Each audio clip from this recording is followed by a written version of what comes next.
On Nub TV now, we have the wonderful Simeon Hein, Crop Circle researcher extraordinaire. Hello, Simeon. How are you doing? Hi, Mark. How's it going?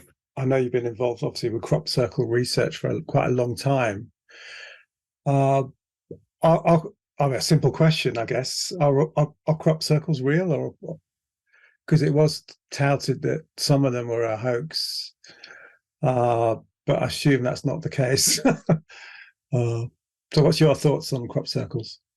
Well, I went over there in '97 not knowing what was making them. And I went with a guy named Ron Russell from the Denver area, whom I met at a UFO conference. After getting involved with RV, I started coming across UFO witnesses. I mean, and not just people. I'm talking about people that work with NASA, people that had worked with the US government who told me, taking these classes during breaks and stuff, this is real. Wow. We're coming to hear in the past few months. But I got interested. I said, well, what's going on with the subject? I didn't know very much about it. And I met Ron at one of these conferences in Denver, and he said, we don't know who's making them, but you can come on a tour. We'll go over there and check it out. Yeah. The first thing that I saw was weird effects on cameras and batteries, which I've seen every year since I've been back there. And until 2000, if you had seen me give a lecture on stage, Mark, I would have said, I don't think people could make them. They're too complex and they're too precise. And there's only 5 hours of nighttime in your country during the summer.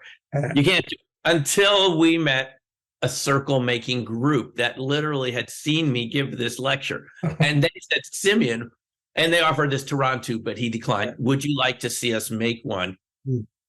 He actually went with us the first time in the daytime for a radio ad paid for. Farmer had been paid.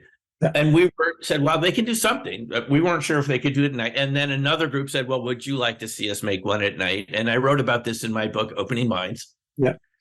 A Journey of Extraordinary Encounters, Crop Circles and Resonance. And I was really impressed that they could actually do this at night. And what that showed me is a lot of the mythology around it was, in fact, just myth. They were very good at night. They had walkie-talkies, they had ropes, they had lasers. They were like a military precision team out there on special operations in some farmer's field that they had picked because of the location and the appearance and the ripeness of the crop. Yeah. And they were capable of making them.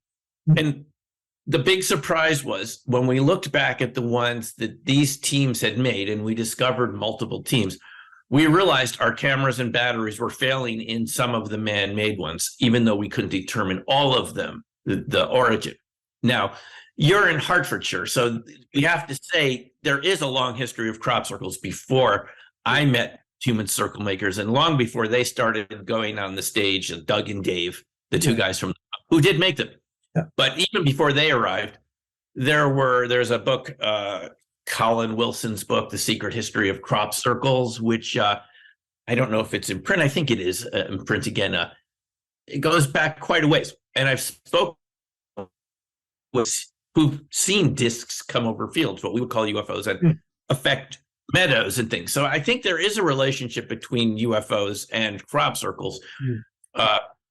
Doug Bauer, I believe he was the artist from Australia of the Doug and who was inspired by the Tully saucer nests, which were these patterns of reeds where people had seen discs leaving.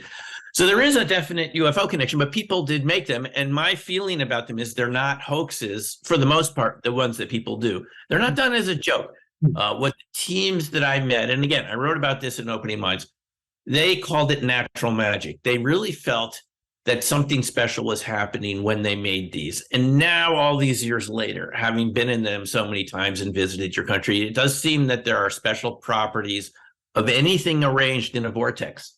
Yeah.